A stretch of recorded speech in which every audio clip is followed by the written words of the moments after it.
Our first story is titled, Am I the a-hole for not wanting to continue fighting for custody of my 9-year-old daughter? I know the title will automatically have many call me the a-hole, but I'm really struggling with my situation. My ex and I share our daughter 50-50. We do not have the best relationship, constantly in and out of court since my daughter was 1. She married into money, has everything she's ever wanted, more children, multiple cars, etc. But she still wants full custody of our daughter.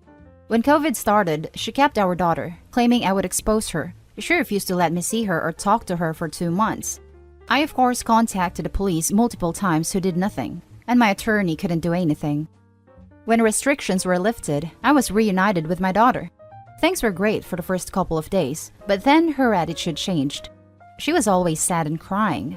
Took a while, but my wife and I were able to create a safe enough space for her to share her feelings. Long story short, what she shared made me report it to CPS with a consultation of my attorney.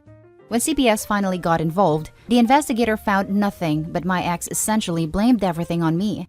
Apparently, during the time my ex didn't allow me to see my daughter, she had our daughter write a diary of how unhappy she was with me and my wife, how mean and horrible we are to her, what we do to her, all of which are complete lies. The CPS investigator confirmed that's what my daughter said and has the diary as proof. We were being charged with all these allegations and we lost custody. When it was time to say goodbye, my daughter was sobbing, saying that she was sorry for lying. She explained that her mother made her write those things. She said it's easier to live with mom than with me, because if she stopped loving me and my wife, her mom will be happy. Now guys, this is where I'm so torn. I love my daughter, but this has been happening since she was an infant. Her mom makes false reports on how I do all these bad things. I have to constantly prove my innocence in court, drop thousands of dollars in court fees for the judge to always order me to do anger management or parental courses. My attorney says I will have to do a step-up program under supervision to see my daughter again.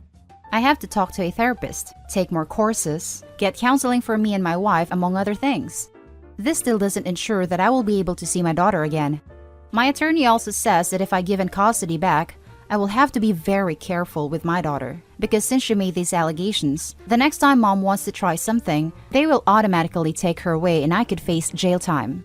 I'm exhausted, so tired of this uphill battle for me to constantly get pushed back down. I wonder if it would be easier, not only on me, but my daughter. Eliminating me from her life could make it easier on her. Again, I know I sound like an a-hole. I probably am. I just don't know what to do anymore. Now for the top comments of this post. Not the a-hole. Seriously man, you are not an a-hole for putting yourself first after being defeated against impossible odds. It is too much for you to handle and there is nothing wrong with admitting defeat and re-establishing a relationship with your daughter at say 18, or maintaining one over the internet or phone. Unless of course she's being abused by your ex-wife, I don't think you deserve to be judged for giving up on this battle. My hope is that I have established a strong enough foundation with her. I fought for the last 8 years creating this strong bond with her. She knows I love her no matter what and that our door is always open. Nothing can change what we feel for her. I hope when she is old enough, she will seek a relationship with me. Talk to her and try to explain why you are forced to abandon your battle. Also, be sure to talk to her and not make her feel as if you have forgotten her. Also, if anything could be arranged for visitation, do look into it. P.S. Why wouldn't she tell the court that she was forced to lie and that her mother coerced her to commit perjury? I did talk to her. We all sat down as a family and explained the situation as best as we could. We are waiting to see if mom approves visitation, if she does. She explained that she's too scared to tell the truth that mom made her lie. Her mom explained that if she would tell the truth, they'll lose all their money, their cars, and all of her toys. I have no grounds to give advice or judge you. I'll share my idea and you can tell me back if I'm crazy or an A. Make a pact with your daughter. Keep however many visitations you are allowed and play your wife's games. Tell your daughter how much you love her, but you will step back and stop this war. Every time you see her, tell her how much you love her and keep in touch. In 5 years or so, she will have more power to decide what she wants. Don't disappear from your daughter's life, but show to her that you never stop loving her and that you will never forget her.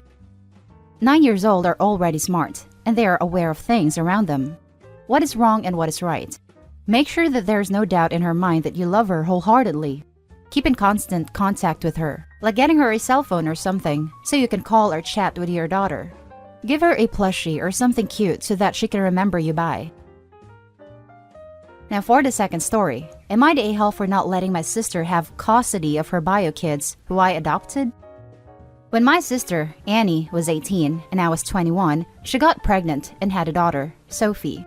She developed what we believe was postpartum depression, but was never diagnosed as she refused therapy. When Annie's school started up again, our mother took on all childcare of Sophie.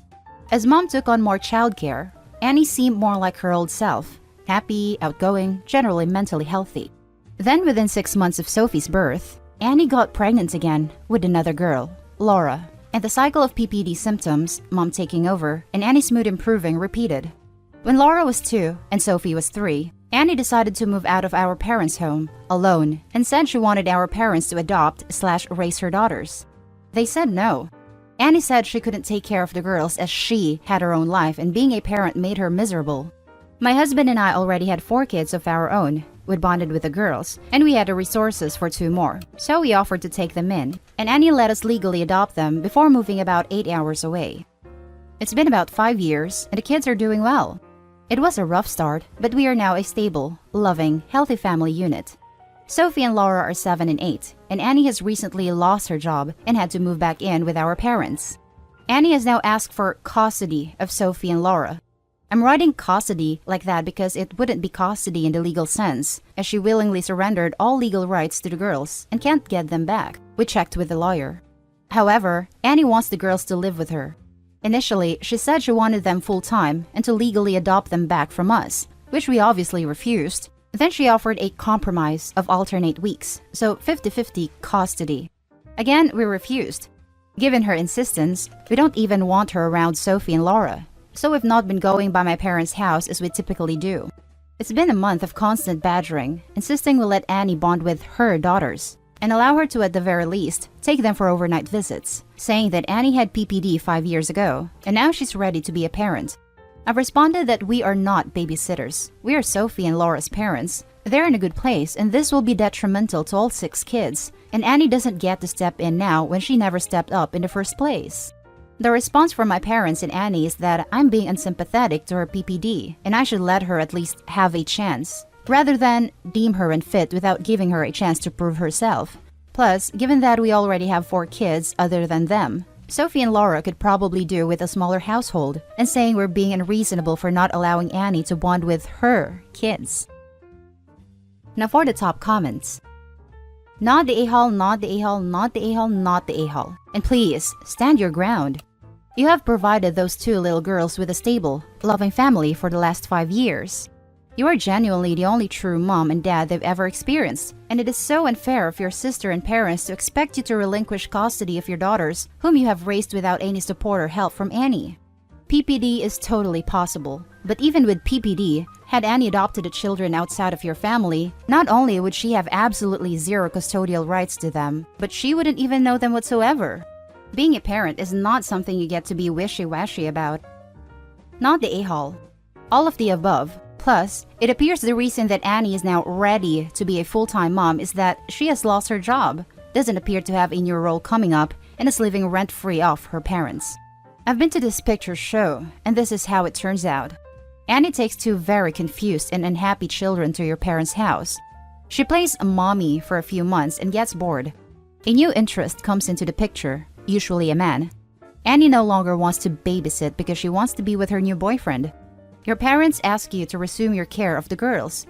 The girls are now emotionally damaged by the abandonment issues, both because their parents, you, left them there and the woman claiming to be their mother has left again. You will spend years trying to help them with these issues. Please stick to your guns. Your daughters are very vulnerable right now and they need your stability and love. Not the a-hole. You're the parents. She's bored and looking to do a little fun bonding. Protect your kids. She's an aunt at the table at Christmas by her own choices. Exactly this. She only wants the girls around now because she lost her job and got forced back into living with her parents. She has nothing else to occupy her time. As soon as she's able to get back to living her life, she'll dump the kids right back on Opie. No way. You're not the a-hole at all. Those girls already started their life off with a parent that wasn't present mentally and basically gave them up. They don't deserve to have their life be uprooted again with someone so unpredictable. That's just my opinion. Parents that step in and out of their children's lives are the worst. Now for the last story, am I the a-hole for not letting my 8-year-old daughter see her 3-year-old half-sister? Hear me out. I was with my daughter's dad for 10 years. We ended things because he became addicted to crystal meth. About 6 months after we had broken up, he got another girl pregnant. We were still trying to work on things the entire time, and I was obviously furious when I found out he was going to have another kid. The problem here is, he is still on D's, and the woman who is the mother to his other daughter is a legit crazy person. She has gone as far as creating fake text conversations to create rumors about me and my daughter's dad to try and put us against each other. At one point, my ex tried to get clean, and we agreed to try and work on things and try and put this all in the past. I even said I would accept this other kid because it wasn't her fault she was born. But the other mother continued to do crazy things, like stalking me, playing games with the dad that he was the father, then wasn't the father, allowing our kids to see each other, and then suddenly taking that away. She has caused a ton of drama and grief since she came into our lives in 2016. I'm even in another relationship and living with and engaged to another man, and she still continues to stalk me and my fiancé. She talks about us to anyone who will listen, uses texting apps to text us, pretends to be other people from these apps and says that we are cheating on each other, etc., etc. So basically, I want nothing to do with this girl. I suffered a serious emotional breakdown in 2019 because of all the drama/stress, and I have some trauma issues because of everything now. Obviously, I don't let my child go with her dad alone because of the D's. So I am always present. He is constantly telling me that I am a bad parent for not letting our daughter see the other kid. He isn't allowed to have either child on his own, but insists that I let him take our daughter over to the other mother's house, which I am not comfortable with, for obvious reasons. My daughter is almost 8 years old and is a very emotional/sensitive person to begin with. She doesn't understand why she can't see her sister and is starting to take a toll on me and break me down if I should just let them be together. I have tried to arrange something in the past with the other mother, but she again pulled crazy crap, and it wasn't able to happen. So, am I the a-hole, guys? Now let's read the top comments. Not the a-hole. While it sucks that your kids are in this situation, I don't see how you can let your daughter see her half-sister without getting further sucked into this crazy chick's crap. Plus, you have no idea how she'll behave around your child, and you already know you can't trust her dad with her either.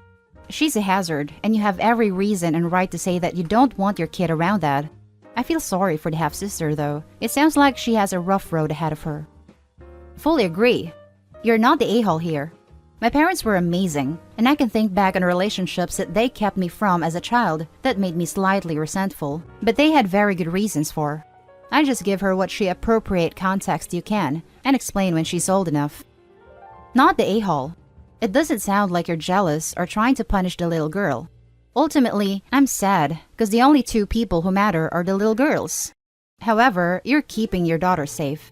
Both your ex and his ex are unstable, and you have to protect your daughter from that.